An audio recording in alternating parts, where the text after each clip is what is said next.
Choose it. Hello. Okay, everybody, what's going on? Welcome to the Fireside tonight. My name is Clint Pulver, and I have the opportunity to be your host. And I am very, very, very excited for this evening and two very, very special people that are going to be joining us. Chad and Shondell Hymas are two incredible humans, and I'm so excited to hear from them tonight. They're going to be talking about marriage. They're going to talk about their relationship, the things they've learned. And I think if the best way to learn is from other people's experiences. And these two individuals have experienced together some incredible things that are only going to benefit us tonight. So I want to bring them on really quick before we start with an opening prayer. Chad and Shondell, can you guys join us tonight? What's going on? Hey, how you doing? We're happy to be with you tonight. We're happy. You're happy to be with me here tonight? No, with Clint. Oh, just me, Chad. Just me. Shondell, you and I are just going to have a conversation. Chad, we're glad you can make it. But Shondell's really why we're all happy or stayed married for 30 years. That's it right there. That's how it works. Thanks for the fireside tonight. Maybe we can do a closing prayer. We're ready. Awesome. I'm going to start us off with an opening prayer, and then we'll jump right into you guys taking it away. All right, here we go. Our Heavenly Father, we are grateful, and I'm very honored tonight to have Chad and Shondell speak to us. Father, we pray and ask tonight that Thy Spirit would be with us and that we would be able to learn, that we can grow from this, that they can share their hearts, their authenticity, their experiences within their marriage and how they've come closer and how we can come closer to Thee through our marriages. We are grateful for this 4th of July weekend. We're grateful for our freedom and this country that we have the opportunity to be a part of. We pray, Father, that Thy Spirit again will be here. We're grateful for this opportunity, the technology, and the chance to meet. And these things we pray and ask for at this time in the name of Jesus Christ. Amen. Amen. All right. Amen. Well, everybody, thank you again for joining us. As you're jumping on, before Chad and take we'll just go ahead and end comments. Let us know where you're from. Let us know where you're joining in from. And without further ado, let's turn the time over to Chad and Shondell. Thanks a lot, Clint. Thanks for having us. Shane and Maddie, Onward Productions, thanks for hosting this. This is, I get to do this frequently, and to have Shondell join me in this kind of a platform is going to be very, very expensive. Because Shondell does not like to do this. And we are kind of at a gap, and we're kind of having to lean over, and that's not, this is called social distancing. We've been doing this for 30 years, or ever since I've been in a wheelchair, right? The wheelchair keeps us apart. And there's a saying that says absence makes the heart grow fonder. So the wheelchair has just been a bonus, right, in the marriage. So if you're not happy in your marriage, one of you need to sit in a wheelchair for a little while and get that distance apart a little bit. And that's not where we're going with this tonight. I'm just being a little facetious. But with that said, I would echo what Clint said.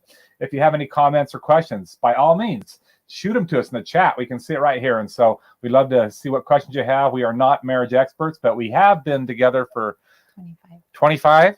So I look at her just to make sure, because I could get really ridiculed and get hit with a fly swatter across the head if I said it wrong. So 25 years we've been married, but we've been together for 29, so almost 30 years. We've we've known each other. We met.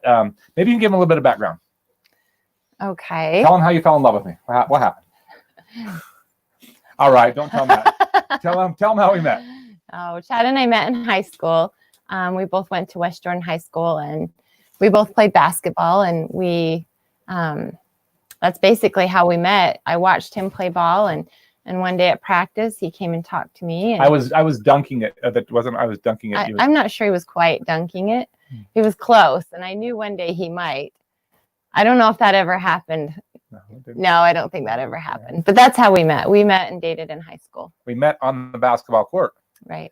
I saw your socks, and I made a comment about you're wearing purple socks. Purple socks, and I made a comment about her socks, and that was November 18th, 1991. Right. November 18th, 1991, about 3:10 in the afternoon during basketball practice, I looked out on the court and saw she was the only one wearing colored socks. All the other girls had on white socks, and she was like the odd duck. And so I made a comment to her about her socks. That night, November 18th, and I remember that day because that's my birthday, she called me. Do you remember that phone call? I remember. She called me and asked me if I would go to the school play with her. That night, she called me. And then she asked me if her friend could go and if I had a friend on the basketball team that could join. Right? That's and true. That's true. And then she asked me if I would I did not ask if you would pay for the date. I knew that was coming next. I swear that's what happened. No, you offered. Are you sure? Yeah. All right. So we've been married now for 25 years. I wrote a blog this past week about making covenants. And I just want you all to know that as joking as this is, and as fun as Shondell and I seem, we have had some bumps along the way, for sure. We continue to have those. And I think it's never been more prevalent, at least in my mind, Shondell. I mean, I know that the broken neck was tough and coming home was tough. And we might talk about that a little bit. But the truth is, I think everybody can relate to this a little bit, where people are either at home more often, they're with their spouses a lot more. The last 4 months of me not going anywhere but being in the office, not flying anywhere, the airplane has been a scapegoat for me. Would you not? It's been a crutch. It's been a place for me to go, to not have to see you do what I used to do around the farm or the ranch, or the little, even the dishes. Of course, I don't know how many times You didn't do the dishes before. And so, being with Shondell these last 4 months has really been probably an emotional drain. Is that fair to say? And I mean, I'm not saying it's totally been a drag. I'm just saying that it's been a test for me. You're the same. You've always treated me the same, but for me, I've really had some challenge. I've had to go back to what happened when we first fell in love and try and play those again, because it's tough for me to sometimes see Shondell labor over what I would normally do, like mowing the lawn. Shondell's taking care of the animals on the farm. I mean, she runs the entire gamut, and I'm not saying that because she feels like she has to. That she's her personality is a red. She's not like that at all. I think you're more of a yellow, submissive, meek, humble. But we want to give you some nuggets tonight that have helped us along the way. I wanted to just start off with a quick story. Can I do that? Sure. So back when I was traveling, I would come home, maybe twice a week? Yeah. Is that fair to say? Mm-hmm. Sometimes? So sometimes he came home twice a week. Well, what's that mean? There was other times I'd come home. How often? Once a week or every other week. Okay. Chad traveled quite a lot. I did. So he was gone. That was it was tough for me to. So I did that for 19 years. Is that fair to say? So again, that's not something to brag about. That's just, there was something about me being at home that was very, very tough. Seeing Shondell have to help me. Maybe now you know where we're going to go tonight about this gratitude thing and marriage and trying to tie this all together. So back then when I was traveling, I remember coming home one time and one thing about Shondell is she doesn't like to see me do some of the things by myself at home that I would normally do on the road. Is that fair to say? Yeah. And it's because it takes me time. It takes time for me to shower. It takes time for me to get dressed. Whereas Shondell would rather have me, instead of getting up early, she would rather have me come follow me with the kids and have me ready. And you have me dressed in how long? Well, I mean, what's 5 minutes or less? Yeah. I mean, Shondell it's quick. She's got me dressed. There is a problem with, though, you getting me. I don't like it. And you know this. We've had many arguments about this, getting dressed thing. Yeah. Yeah. He doesn't like that I pick out what he wears. I think it's wrong. I think it goes against temple covenants. I think you should go see the bishop or I don't care, any pastor. You should go see because if I ask for a Harley Davidson shirt, you shouldn't put on a button-up white shirt and a tie. I wanted to wear my Harley Davidson shirt for tonight's Fireside, and you put this on me.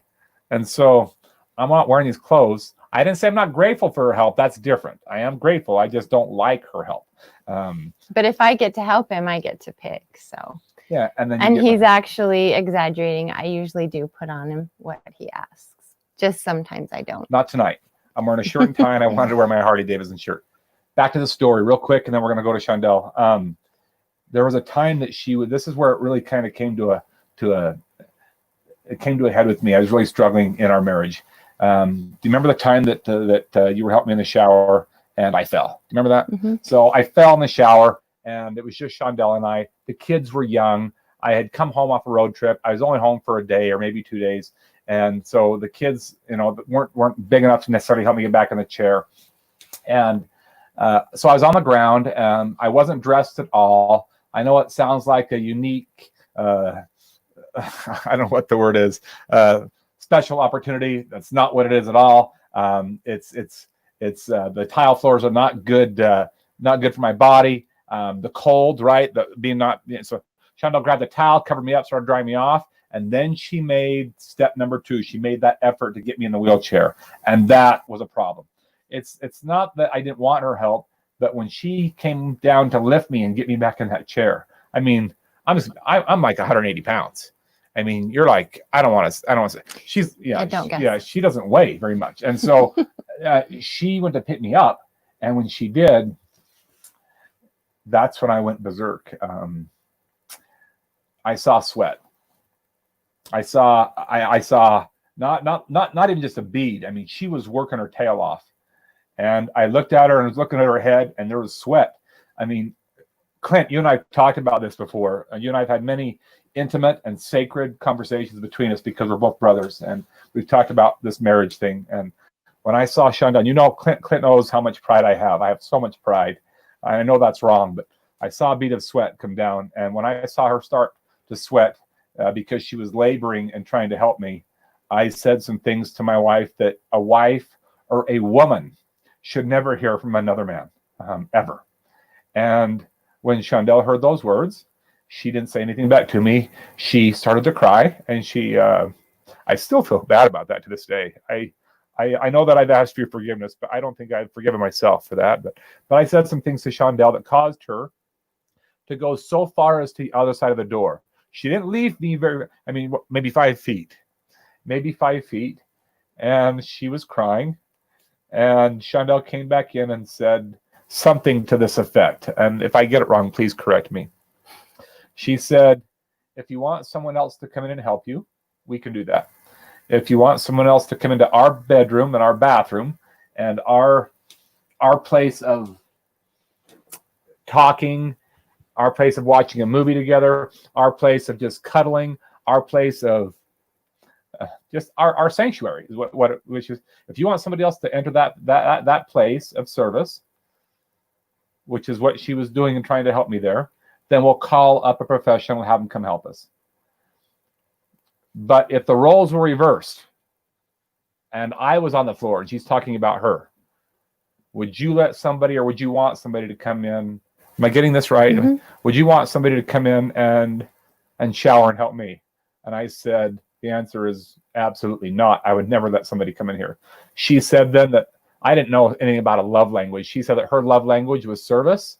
And if she couldn't serve me in her own home, then why else would she, or where else could she start or begin to serve? She wanted to serve in the home. And ever since that day, I've been pretty good while on the road about being authentically grateful. I mean, I've slipped up here and there, but the last 4 months have been more like I haven't. There's been no airplanes. There's been no traveling. There's been no firesides for me to.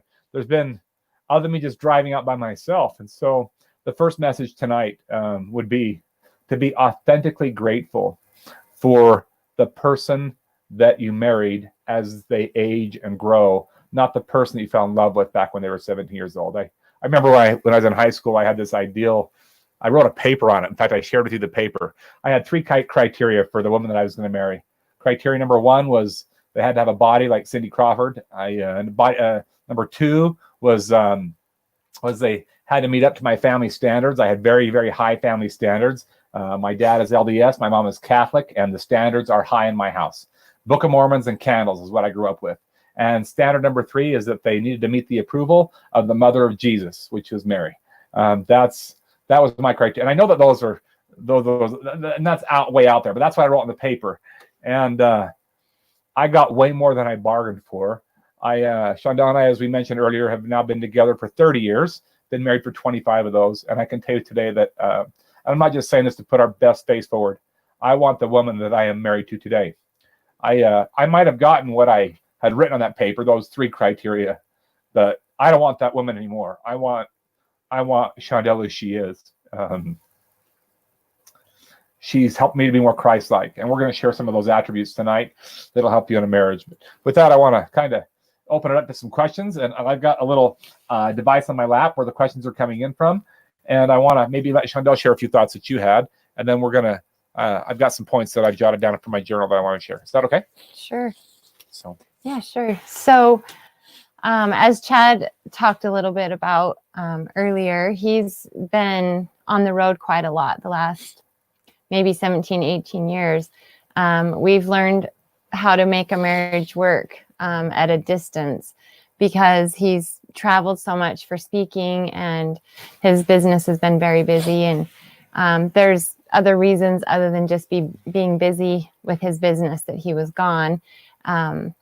He talked a little bit about not feeling as independent at home because he didn't like to watch me take care of him and do things for him. And I know on the road, he felt like he was really fulfilling a mission of helping people. And so that's probably the main reason he's been gone so much. But we really learned how to make a marriage work with those circumstances. And this past 4 months has been very different for us with him being home constantly.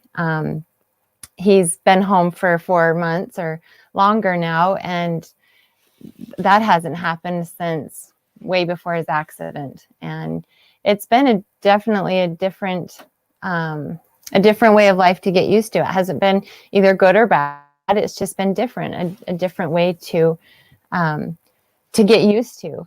I think before, sometimes we'd have a struggle, and it was easier to deal with because Chad would be on the road again the next day, and we'd talk it out on the phone, and things would be fine, and he'd be gone for a few days or a week. And by the time he'd come back, things were blown over and everything was really good. But in person, it's a little bit more difficult. And also, that wasn't even new to the accident. The day I got hurt, we had a little bit of a spat. Right. I think you could relate that to this.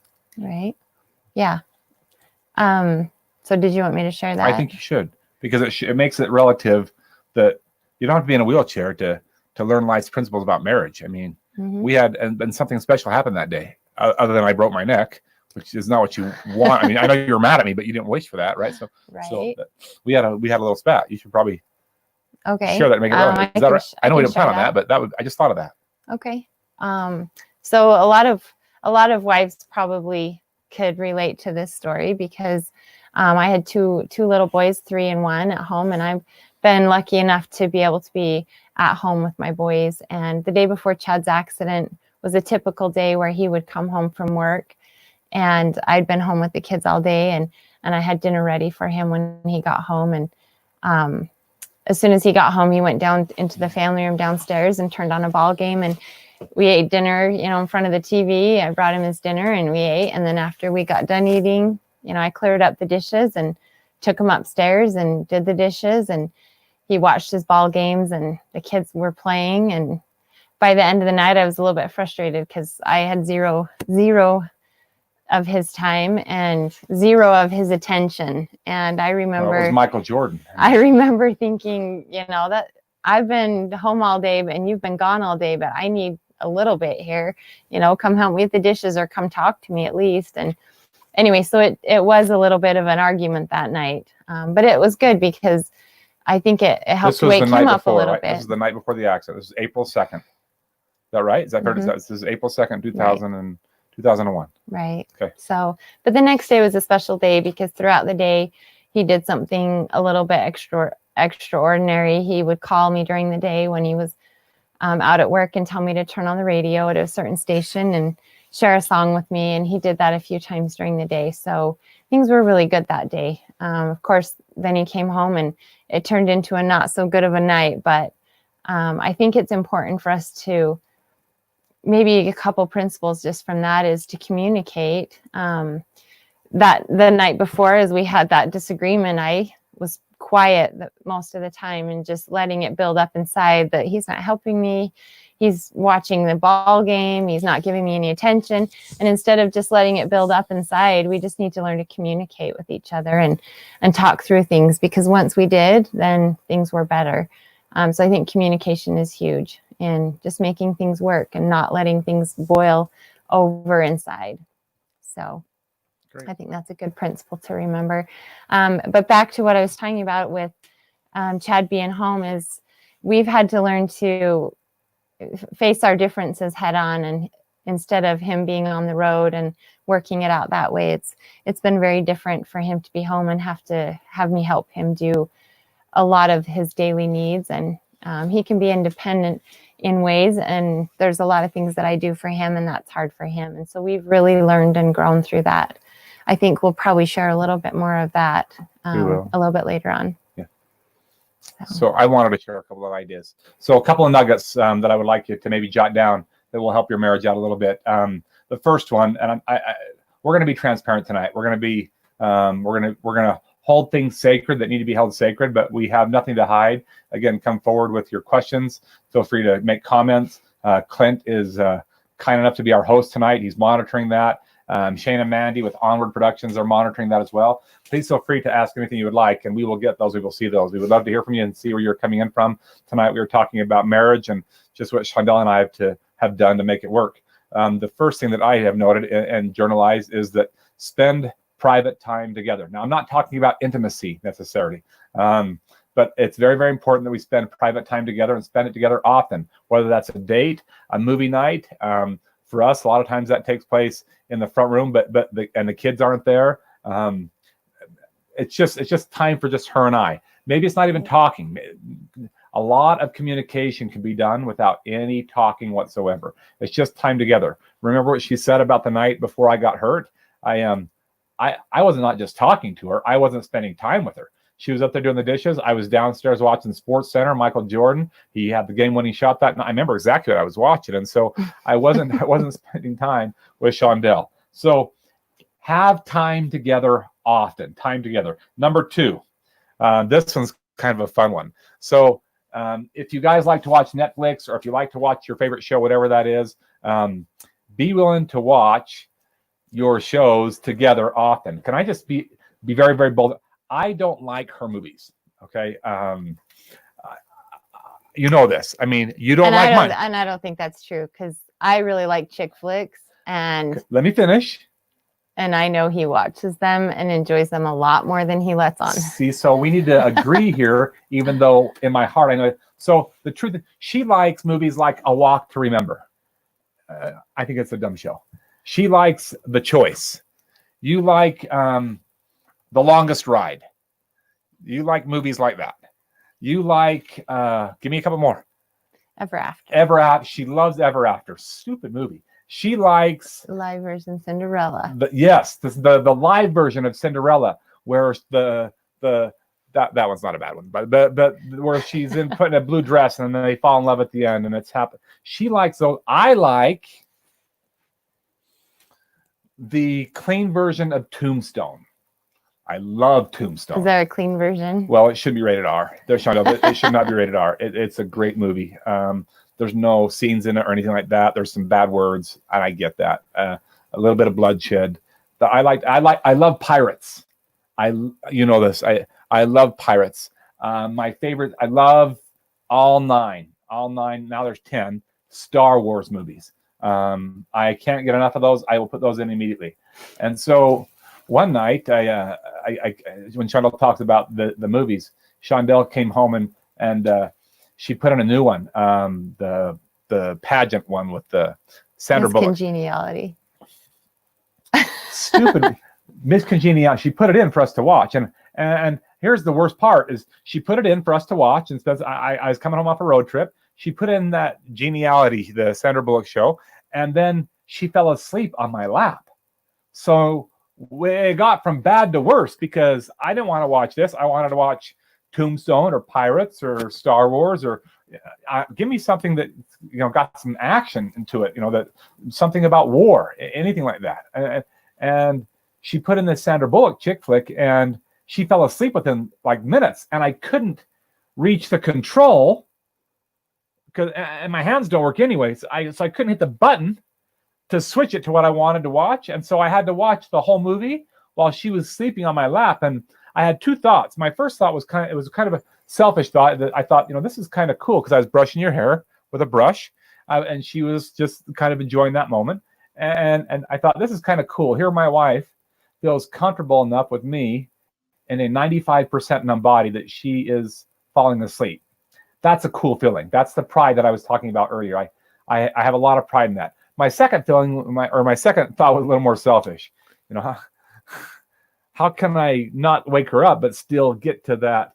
So I watched the whole movie by myself, and then at the end, he liked it. I liked the movie. It was a good movie. I thought it was a great movie. So that's number 2, is to never watch an episode by yourself. Number 3, this one's very, very key. Tell them your feelings for them often. Don't wait for an anniversary, Valentine's Day, a birthday. Don't wait for Easter. Don't wait for. Tell them your feelings for them often. John, by the way, says daily. And if you don't tell them, write them down. What's the movie that you like where he writes a letter to her every day and says The Notebook? Again, I know that they die together, and I know that you like that, and but it's just not my. It's a good movie. It's a good movie. Write your feelings down for them every single day. They'll cherish that. Let me give you a number. Let me give you number 4. This one's really important. Make sure that your spouse is the very first person you go to for a challenge, a struggle, advice. Doesn't mean they have to be an expert or a professional in that category, but I should make sure that Shondell is the very, very first person I go to if I'm struggling right here about my paralysis. I know she's not paralyzed. I don't expect her to understand. I just want to share with her. I might not understand some of the challenges that she's going through because her day is so. I mean, you're. Let's just be honest. You're up at 5. You're in bed by 11. Right now, you're feeding, I think, 12 horses. You're feeding a baby horse that lost its mother.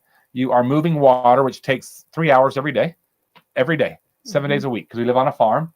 The kids do help her with that, but she is out there. And even though I get a little bit antsy and I have anxiety over that, I don't like it. If I don't put myself in a place where she can trust me to come talk to me about, hey, I broke a water line, because then I'm going to get, if I get angry because they broke a water line, then she won't share that with me. That will destroy a relationship real quick. So are you the person in your relationship where you put yourself in a place of potential that you're going to be the very, very first person that your spouse comes to when they have a question, something positive to share? Maybe it's a little love whispering, whatever it is for you. Are you that first person? And I need to remind myself of that daily. I have a little sticky note in my office. It just says, be the first person. That's all the sticky note says. Remember to be the first person for your spouse. I want to go back to number 1 for a second, that private time. And if I have kids listening tonight, I want you to hear this very, very carefully. We talked about private time. And I didn't say the word intimacy because that's not what it's all about. But I just want to make sure that we're very, very clear as it pertains to intimacy. And I think you'll be okay if I share this. I hope you will. People today treat it like it's some game. You can scroll on the internet. All you need is an app, and you can download stuff for free. And people sometimes share that as though it were some game. And you don't have to go too far. I can just go to my kid's high school, and it's right there. I can go to any high school, and it's right there. You wouldn't give that up if you were sitting in a wheelchair. So don't wait to lose something in your life before you hold it sacred. And yes, I am talking about intimacy. I am talking about your thoughts and what you're putting in your head. I am talking about pornography. I am talking about things that will destroy a marriage quicker than you can possibly imagine. And you only have to be 16 or 17 years old before you start putting those head in your mind. Please don't allow Satan or the adversary to get a hold of you at a young age to where you have these idealistic thoughts or expectations of when the day comes that you do get to be married to your eternal companion, or your life companion, whatever it is for you. Don't do that. That will ruin a marriage faster than anything. And so I would ask you to be very, very cognizant of what you let your eyes watch and what you let your ears hear. They could be the very, very evil and the very, very thing that could destroy your entire relationship. Maybe you should take over from here for a second. You want me to go on with your list? This is my list. I don't know if you have a couple thoughts you want to share. You can share my list. Well, I actually do have a quote that I wanted to share. I tried to print it and my printer didn't work. So let me just share this. This is cool. I like this know quote. Chad has his list of tips and things that we have tried to work on and ideas that will help us. But this is one that I have loved because it's been something that I've been able to try and develop in my life because of our circumstance. And it's something that we can all learn. It's not just something that I can do because of Chad's paralysis. But it says, the secret of a happy marriage is to serve God and each other. The goal of marriage is unity and oneness, as well as self-development. Paradoxically, the more we serve one another, the greater is our spiritual and emotional growth.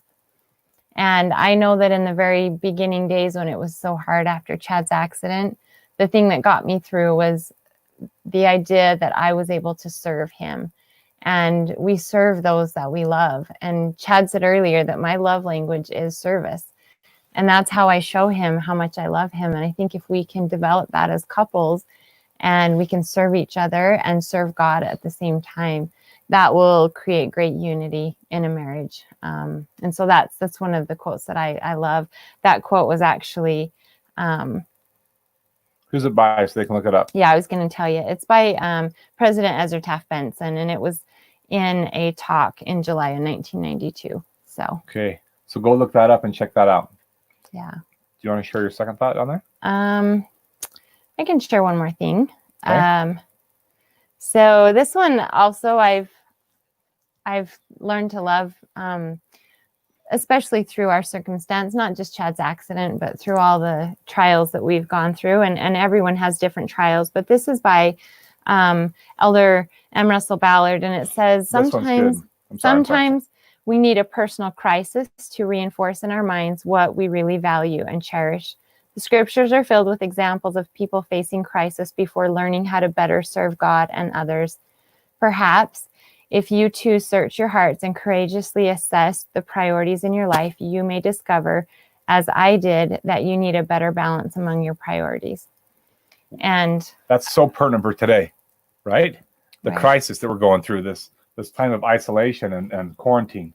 What a great time. It's right there. When people are facing a crisis, I kind of thought about this. Don't wait to face a crisis before you learn how to be a better servant of God and a better spouse to your wife or to your husband. But we are going through a economic crisis right now. A lot of people are facing challenges and they're having to face things in their marriage that perhaps they've never had to face before. What a perfect time to work on those things that are most important. Yeah. Serve each other. Some of you see me, I've been brushing Shondell's hair back, and it's because it's hot in the studio we have, and Shondell has told me the lights are so bright and it's so hot in here. Even the air conditioner is not outweighing the heat from the lights in here, and so I've done that just to kind of keep her neck cool. And so she has long dark hair, and I don't want her to remember what I said about her sweating. I don't like to see. This is probably a lot of work for you to be on the camera. No, it's fine. So I love those thoughts. Thanks for sharing, Elder Ballard and President Nelson. Ezra Benson. Perfect. Yeah. I wanted to share this one. So this one's kind of good. Very, very good. It's by a talk by Joe Calloway. Go look it up. Joe Calloway is a friend of mine back in Nashville, and he said, "Let it go." 3 words. Let it go. So when you have an argument with a spouse or things don't go well, don't bring it up again. Let it go. That's one thing that I know you're smiling because maybe you should tell them, like, this will make it real. Tell them why you're smiling. What do I bring it up over and over. I keep asking the same question. It's like I question our love. Yeah, he does. He does a lot. I do. It's not even an argument. I just question, maybe it's insecurity. Maybe it's, I don't know what it is. I don't know either, but something will happen and he'll say, "You really do love me." And I'll say, "Yes, I do. Did you wonder if I really did, even over the past 25, 30 years? You wrote me a card and you gave it to me this morning." And he says, you must really love me. Well, I do really love you. And if you don't know that, I must be doing a bad job at showing it. But no, it's true.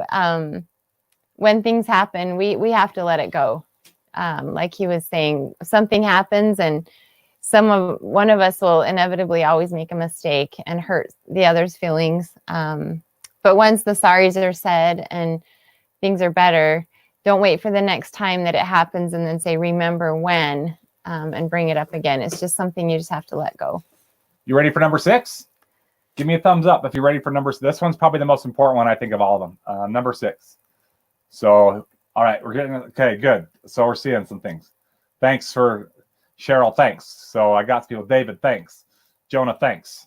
So be kind and understanding more than you are right.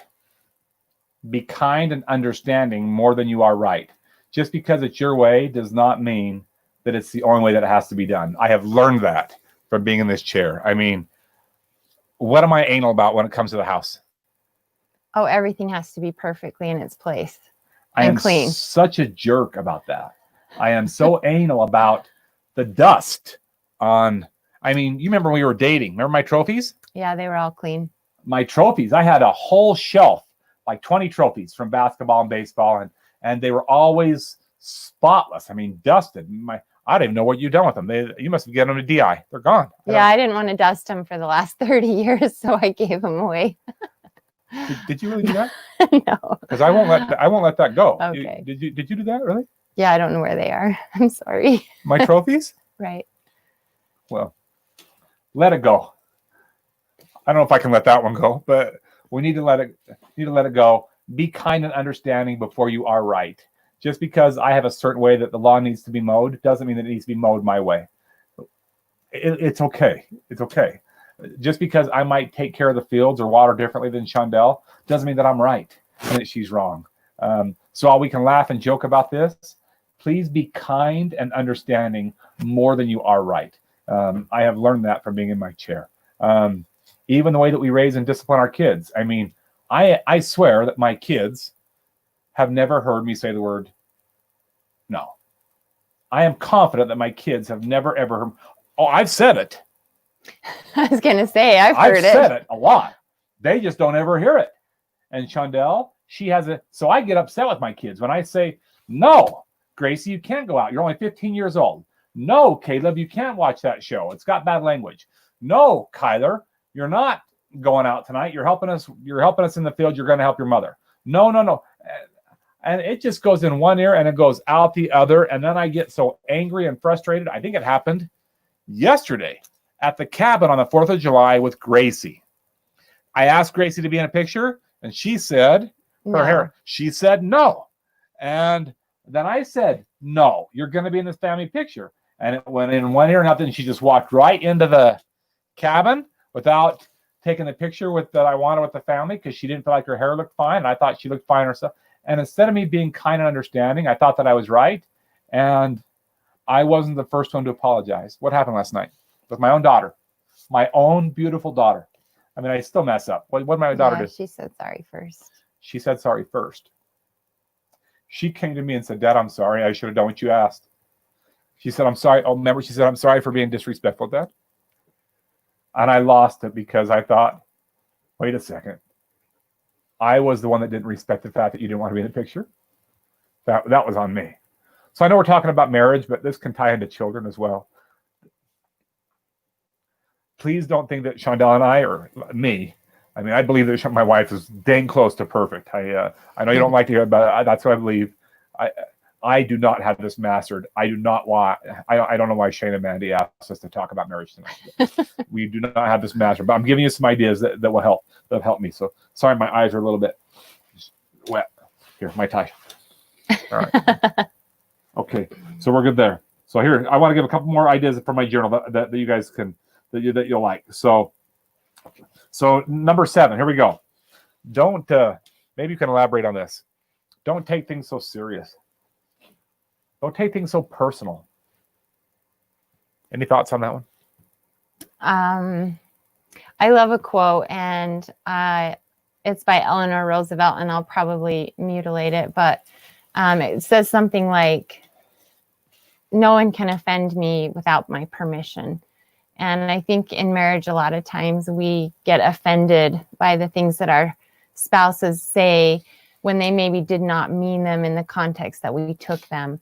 And I think that's kind of a big one, that we need to just have a sense of humor and laugh about things and be able to take things lightly and not just get offended by what people say or our spouses say, when a lot of times they don't even mean any offense by it. So don't allow ourselves to get offended, because it can ruin relationships and cause a lot of hard feelings.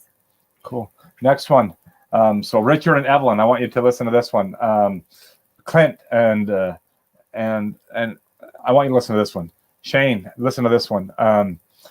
If you work with your spouse, if your spouse helps you pay the bills, if your spouse helps do the financials, if your spouse has anything to do with any type of the day-to-day getting the mail and sorting that out, whatever, don't view your spouse as a business partner, but view them every bit as a friend. Do not view your spouse as a business partner.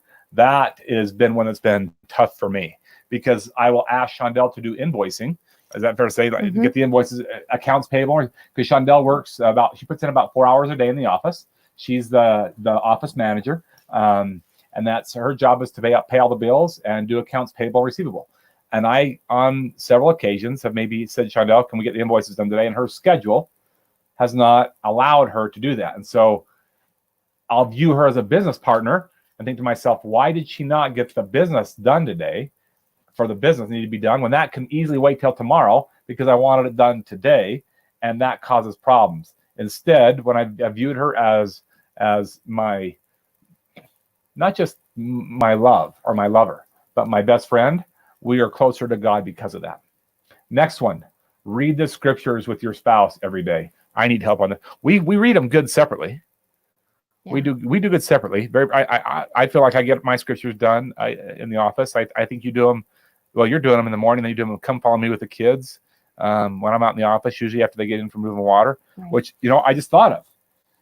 Maybe I should come in the house and be a part. I don't know why I can't do that. Right. I don't know why I can't schedule a time between 11 and noon to come follow me with you and the kids and leave the office. Yeah, I should do that. But reading scriptures together, whatever scriptures that is for you. Maybe if it's not even scriptures, maybe that's watching a good talk. I don't know. We've watched some good Elder Holland talks together. You and I have. We've listened. Shondell, he's just at my tongue. He came out here and he spoke for us. Brad Wilcox. Brad Wilcox did, but there was another one. And he brought his wife. Remember the chapel? Kelly brought him in. Oh, I forget his name, Sean. I'm so sorry. He's talked to us in the gym of the church, and we sat there and he made us laugh. Oh, Matt Townsend. Matt Townsend. Look him up. Look up his talks. Matt Townsend. Brilliant on marriage. Look up his talks on marriage. They're phenomenal. He did a great job, and he really makes you think about your relationship. Right. Matt Townsend. Look him up. Watch his videos. Listen to his talks, and listen to him as a couple. You'll come away with some nuggets that will help your marriage immensely. So do that. It's easy to be grateful for the big things. Be grateful. This is number 10. Be grateful for each other, and be grateful for each other's contributions and the small little tiny things that your spouse or your partner does on a daily basis, even if it's not for you. So it would sound something like this. Shondell, thanks for taking care of the invoicing. A week late. Shondell, thanks for putting in ever after. But the catch with that is it can't be fake. It can't be fake. It's got right. I gotta be. You have to be real about it. It's okay. I bring him ice cream with peanuts on it, and that way he'll watch whatever movie I pick. But you have to be authentic and real. Is my point. And I have to genuinely, authentically be grateful. Don't be fake grateful. Don't just say it. And I think our mom and dad taught us this. Don't not say it if you don't mean it. Really mean it. So be authentic and be real. The word that comes to my mind is compassion. The root word of compassion is passion. What does passion mean in Greek? It means being willing to suffer for those that you love and care about. Am I willing to suffer and love like Christ did? Christ embodies passion and compassion. Am I willing to suffer for Shondell the way that she suffers for me? When I say suffer, I see it, because you don't even let me get up. I got to get up every 2 hours and move my body. When I'm in a hotel, folks, by myself, I do it by myself. I don't travel with a nurse. I don't travel. When I'm in a hotel, it takes me about 10 minutes. I get up, I stretch out my body, and I do it by myself. I've now been home for 128 days. I'm not counting. I've been home for 128 days. That has not taken place in 20 years. I have been home since March the 6th, 128 days. And not one night since I've been home have I stretched out every 2 hours by myself. Shondell won't let me do it. Her love language is service. When she feels me start to get up and twitch and turn, she immediately gets up and she moves my leg over. She stretches out my back and helps me turn so I don't get a pressure sore. I just have this internal clock. I wake up every 2 hours and I go right back to sleep. And I know how hammered and tired she's got to be. I mean, I know. And she refuses. So I need to be grateful. That's not a small thing, folks. That's a big thing. That's huge. My spouse gets up every 2 hours to help me. I'll give you a couple more here and then we'll go to a few questions. Shane, Mandy, Clint, send me over a few questions that you might see that I don't see here on the screen, if there's any, and we're good to go. So maybe switch it to live comments up there. Yeah, we can do that. Or they'll put them right through here on this. I should get it right through here, Shondell, if we want. And we don't even have to go over to the computer. That'll be cool. So remember this one. So our feelings are not any more important or any more valid than theirs. I'll say it again. My feelings are not any more important or any more valid than Shondell's. So what I'm feeling must be valid to me. I need to make it valid to her. Maybe marriage never was about me. Maybe it's about my spouse. I know that people are always looking for the right one. Switch that. Why don't you try and be the right one for somebody? Again, I wrote this in my blog. If you go to that the article that I wrote in preparation for today, people today can pick and choose as though it were a smorgasbord or a menu of what they want. I'm looking for a 6'2" gal, blonde hair, blue eyes, and I'm just being careful. I'll be careful. I'm not against social media sites. Don't hear that. I'm just saying they're looking for, and they can pick and choose what they're looking for and think that they're finding Mrs. Right. Heck, we've been married for 25. Well, we've been together for 30 years. 25 of those married. Been in a wheelchair for 20 of those years almost. And I am finding out that I am being married to Mrs. Right because we're growing together. We're learning together. I'm finding out what my weaknesses are. She might be finding out what hers are. I don't want to speak on your behalf regarding that. And this I'll be at the end when I die. I'll be able to say that I was married to the love of my life. Not because I found her in advance. We grew through that together. We grew through the challenges together, the financial burdens, the arguments, the raising of children, the disagreements that we had, the timing and the untiming of certain items. We grew through that together. That is the love of a lifetime, and that's where love is developed. And when I can focus on that, I don't worry about her being married to a quadriplegic. I'm the person that she wanted to be married to. So don't find Mr. and Mrs. Right. Try and be the right person for that individual. Let's go. Text. Yeah, I need to look at my text. Can I share one more thing here? Yeah. So I'm going to skip a couple, but this one's kind of a fun one. Smile at the cork, smile at the quirks, the quirks. Smile at the quirks that your spouse does, even the little things. A smile goes a long way, rather than just a straight face. And sometimes when Shondell's getting me dressed, I'll put on the silent treatment.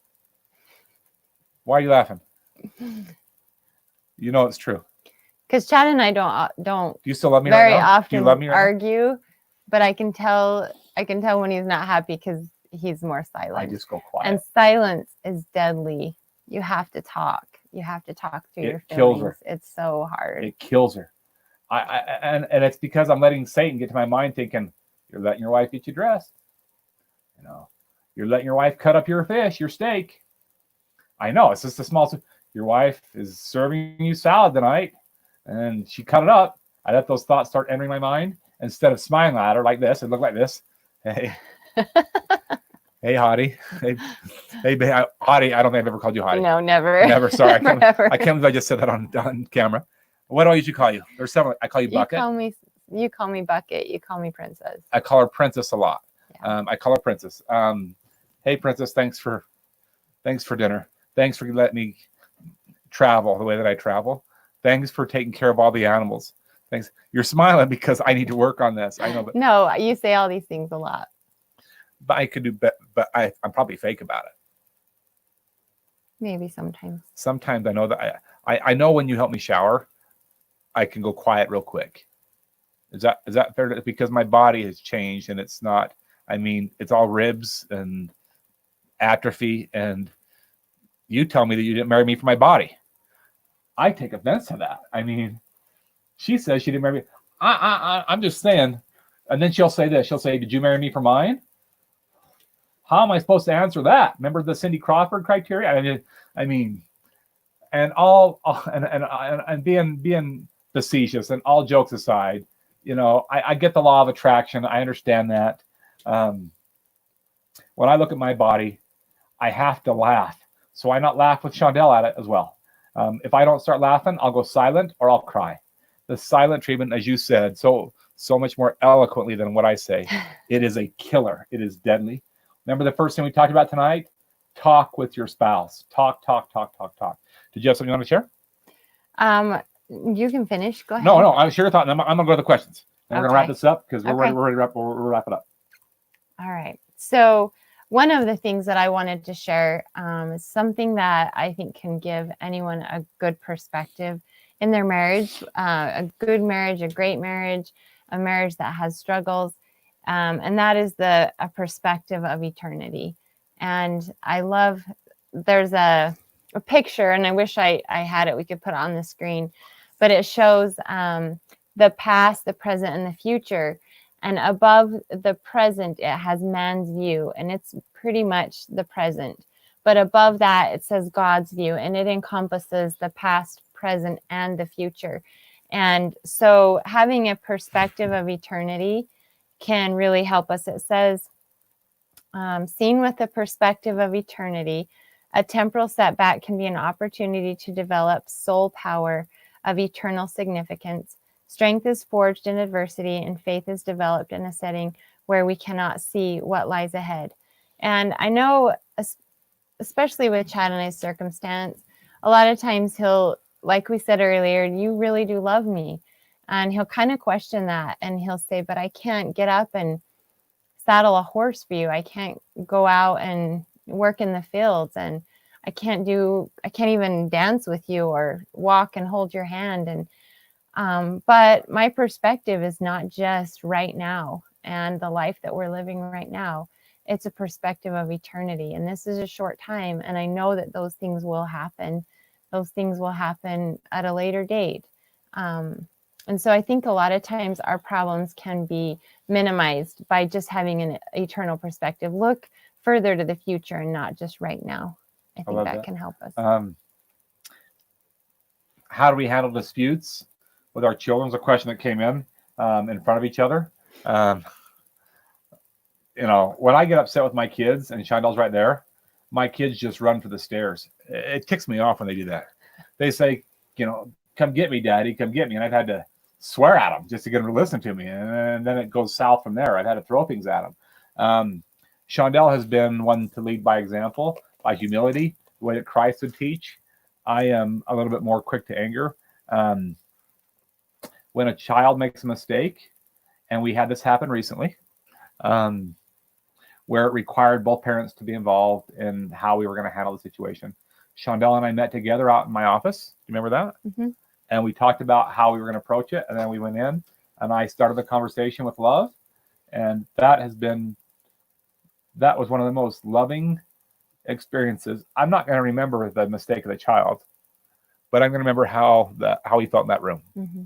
How, right? As we talked about that with a child, right. I'm going to remember that. Whether it's a messy bedroom or, you know, a missed chore or a mistake made by a child where the child needs to be disciplined, rather than me jump ship all over that child, I need to say, Shondell, you know, what's your thoughts on this? Should we do it together? Or, you know, can you keep the kids from going down the stairs this time? Man, what can we do on this? And so I just, I wanted to, I had a thought, and maybe it's good that I forgot it because, you want to share? I have one more thought, then we're going to be done. But you share. Well, I was just going to say, as far as the comment about handling disputes in front of our kids, something I think is really important as a couple is to not have disagreements in front of your kids. You can disagree, but make sure that you're respecting each other and you're doing it in a humble way so that the kids can learn how to handle those situations when they get older, and that they don't just sit and witness an argument between parents that they don't necessarily need to see. But you can disagree, and as you do it in a humble way, listening, that your own kids can learn how to handle disputes in their own lives and how to listen. There's a quote that says the time to listen is when somebody needs to be heard. And I love that, because that is a time we need to listen. And so if you have a dispute and your children are around, then, you can talk through it humbly and graciously. And then if needs be later on, it can be discussed without your children around. Love that. The comment was made here is, when did you and Shondell finally learn, the perfection of marriage? And I hope you've heard the whole message the last 55 minutes is we are growing, we are learning together. I am married to the right one, and I'm going to grow with her in that.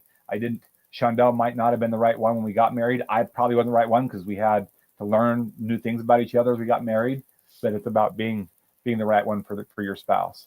I think we're going to turn the time over to Clint Pulver, and he's going to facilitate some questions for Shondell specifically. I want to say one thing as we come to Clint. I do want to say one more thing. Forgive me for being over talkative. If you think your kids aren't watching you, your affection towards your spouse, or your disputes or your arguments, think twice. And that's exactly how they're going to treat their spouse. If you think for 1 second that your kids are not inherently watching, viewing, learning from you without you even arguing in front of them, or if you think that they can't hear you in the bedroom, you are arguing. You are so wrong. What was it, just last month? It wasn't even, we didn't even have an argument. I just pulled one of those silent treatments about a month ago, and both of my boys, and one of them's married. He's not even living with us. Ace is not even living in our house, and he sensed it. They came over, they got me in the truck, and we went for a drive up to the cabin, and both boys said, "Dad, Mom seems down, Dad." I said, "Well, what do you want me to do? I mean, I don't expect you guys to understand. Dad, you're the only one that can fix it, Dad. Can you just tell her that you're grateful for her, Dad? Dad, we know you didn't get mad at her." I told him, I said, I didn't swear, I didn't say anything. And my oldest boy, along with his younger brother who just got home from a mission, said, "Dad, that's the problem, Dad. You don't say anything, Dad. You just sit there and you won't eat your food, Dad. And you just sit there, and it kills Mom, Dad." So if you think for 1 second that your kids, your married kids, so the message for me is to show how much I love Shondell in front of my children's faces. Hold her hand, brush her hair while we're watching The Longest Ride, whatever one of your shows are. Brush her hair, demonstrate that it's not all about me. My kids will pick up on that, and they'll treat their spouses the same way. We must demonstrate what a good marriage looks like to our children. We must show them. It means that we should probably, pull one of these. I mean, we should even though the kids cover their eyes. They do. The two younger ones. The little ones do. Younger. Caleb gets grossed out by a kiss. Yeah. But he's That's only okay. It's all right. So, but that, it's just showing them affection. With that, I don't want to babble. We'll turn the time over to Clint, and we'll get ready to wrap this puppy up. Awesome. I was just about to say, get a room, you two. Geez, we're live. Everybody in the chat right now, show Chad and Shondell some love. If you learned something tonight, if you enjoyed this experience, in the chat, just tell them how much you appreciated it. They're taking time away from their families to be here tonight to give to you. So let me be the first to say, Chad and Shondell, we love you. We're so grateful. I learned a ton tonight. And lastly, but most important, Shondell, you're an angel. You are an angel. Chad, I don't know how you did it. But you're super lucky. And Shondell, you're incredible. And Chad, I can say that you're my brother. But man, you really married up, my friend. Thanks, Clint. I appreciate that. I can put on a good face. Well, it's been an incredible night. I have just two really quick questions. Do you have a second for some questions? Just two fast ones. Sure. Chad, one of our good friends, Nathan Ogden, is on and he's watching. And he posed a really great question. Nathan, what's up? We love you. Just wanted to say hi. But also wanted to... Nathan and Heather, right? Yeah, Nathan Ogden. And he asked the question, he said, what are some good date ideas that you guys have? So date ideas in general, but also date ideas for somebody that's in a wheelchair. Nathan Ogden is also in a wheelchair, and he wanted to just ask, what are some date ideas? Give us some creative ideas that you guys have done.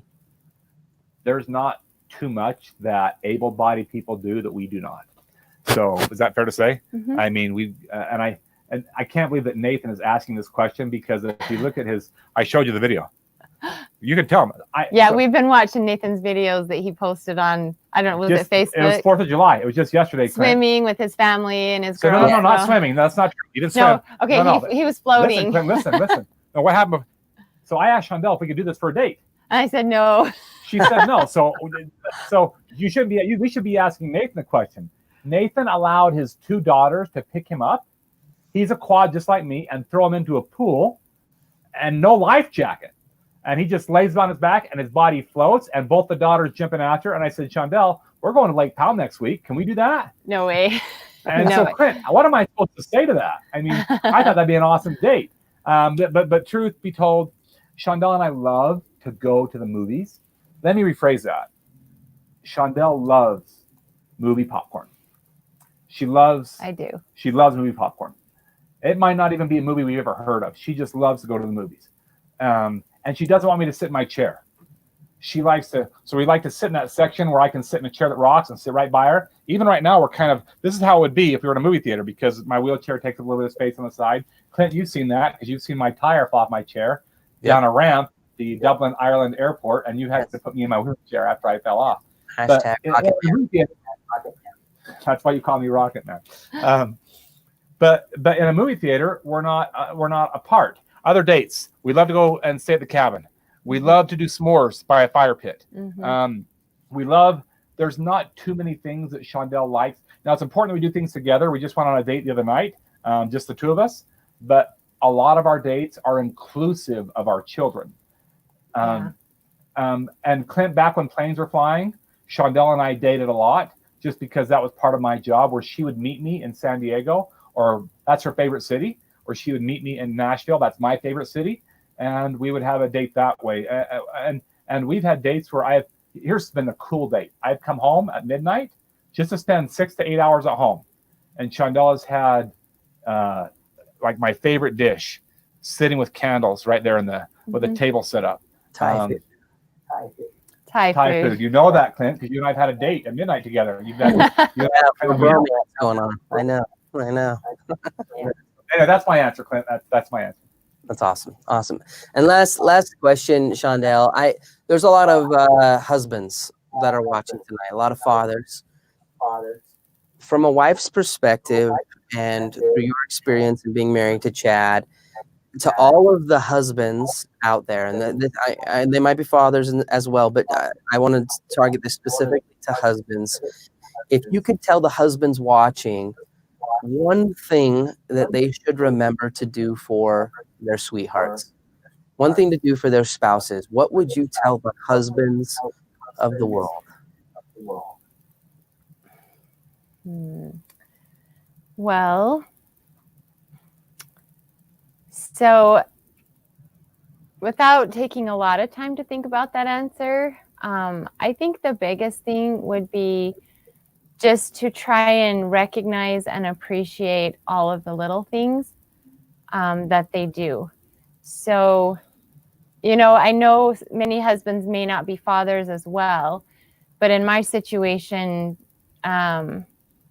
because we do have kids, I think many times women have a lot of responsibility. And then on top of that, we have a tendency to take over a lot of the home chores, the taking care of the kids or the fixing dinner and things like that. And I think, especially where there's so many homes nowadays where both the husband and the wife might work away from the home, is that the things to do at home should be shared equally, and just to appreciate all of the things that your wives do, and also to accept all the things that they do. I know with Chad and I's circumstance, I have to do a lot of things for him that maybe, well, I guess I shouldn't say that maybe most wives don't do for their husbands, because I think before Chad's accident, I don't think he changed a poopy diaper. I don't think he did the dishes. I don't know if he ever pushed the vacuum cleaner, but I dusted. yeah, he did dust. I dusted. Because he didn't like how I dusted. No, I dusted, Clint. I promise you, I dusted. You dusted your trophies. Way to go, Chad. Yes, my 12 trophies were always dusted, Clint. Right. They were. I have my trophies from high school. Yeah, but I think that's just one of the things, is just to appreciate and understand the effort that's put into a marriage, and try and reciprocate it and share in those things. Did I really not change a diaper? I don't think so. I don't remember. It's okay. Yeah, Chad. he didn't changing a diaper because he didn't. I'm sorry. We should probably have a closing prayer right now. I really don't remember changing a diaper. It's what the atonement's for, Chad. You're good. It's okay. It's okay. Well, Shondell, I appreciate that. I think everybody needs to hear that, especially the husbands. You know, it is the little things, and marriage is work. I think that's the thing I've learned from this tonight, and it's been a good reminder for me that it is work, but it is something that is worth working for. And as we remember those little things and we show appreciation, I mean, there's nothing that my wife loves more. It's not the flowers, it's not the chocolate. It's when I do the dishes, right? It's the little things, and just letting her know that I'm here for her, and we're sharing in that responsibility together. And that's what marriage teaches you. It is not a bed of roses. It's not an easy ride. It's not a one quick, wonderful, blissful thing all the time. It is work. But man, the people that we become in that process is priceless. And I think that's why the Lord puts so much emphasis on marriage and eternal marriage, because of what it does for both of us in that process. And you both have taught us that tonight, and it's been a privilege. And again, what a treat. And I love you both. And I'm so grateful for you and taking the time to be here and to help us to be better along that journey of marriage. And so I appreciate it. And we're going to end tonight with Chad, you offering a closing prayer. And everybody, again, if you've enjoyed this, please share it. Please keep the comments coming. Little shameless plug, Hank Smith and myself are going to be hanging out tomorrow on Onward Productions. Yeah, we're going to be doing I don't know, it's not really fireside, but we're just going to be hanging out. We're going to be talking about how to create hope and perspective. So if you have any kids or any young people that are watching this, hop on tomorrow, register Onward Productions. They'll put a link here in the comments. And again, one more time, just saying thank you to Chad and Shondell. We love you guys. We'll see you tomorrow. If not tomorrow, we will see you next week. And we'll turn the time over to Chad. Real quick before I pray, I just want to say congratulations to you and Kelly. I do believe that people that are married hang around those people that also are going through marriage as well, and find successful answers. And so Shondell and I have grown very, very close to Clint and Kelly. We love their family, and they are expecting child number 2. I believe it's I want to say it's December. I might be a little early on that, Clint. You're gonna have to January. Yeah, January. Yeah. Thank you, Chad. Congratulations. No, we love you and your wife. I hope they've already announced that. Yeah, it's been announced. Okay, okay, good. Just checking. Yeah, we announced it. It just got announced. Yeah, okay. We just announced it. So, yeah. What's Clint gonna do? Me push me down a ramp? I mean, we've already done that before. Yeah, we've already done it. There's nothing else I can do. I'll just buy you Thai food. We need to go on a date. That's what we need to do. Go on a double date. Shondell, Kelly, Clint, and Chad. Let's do it. We should do that. We would love that. We would love that. We'll I'll say a closing prayer, but we love you and Kelly a lot. We love you guys too. Our Father in heaven, we are grateful this evening after the 4th of July, celebrating our freedoms, to be able to gather together in this virtual platform over the airwaves to share a message about thy laws between man and woman, and thy expectations, and marriage, and sacredity of that, and the christening of what a marriage is, and how couples can be together forever, and some of these little nuances and little principles that have big impacts on whether marriages make it to the eternities or whether they don't. We're grateful that we can do that on a day after we celebrate the freedoms that we can have a marriage of our choice, and be the right person for that individual in this land. Father, we pray that we might follow the example of Alma and be a more humble people, be a more submissive people, be a more accepting people. We are going through some very challenging times right now in our country, and it's very, very stressful on couples, whether it's financial burdens or food on the table for their children, or Father, there's so many things that are stressing out thy children. We know that thy purpose is right. We know that thou hast a will. We pray that we might succumb and surrender to that purpose and be more grateful, more humble, that our land might become prosperous yet again, and that the disease and differences that we are putting between each other, that might disappear, and that this nation that was put underneath thee as a sacred nation might be prosperous again. We love thee. We're grateful for the eternal sanctuary of marriage and the ability to be married to that individual for time and for all eternity in thy holy house and thy temples. And these things we pray for and show our gratitude to thee before we do so in the name of Jesus the Christ. Amen. Amen. All right. Thank you, everybody. We'll see you next week. Hey, thank you.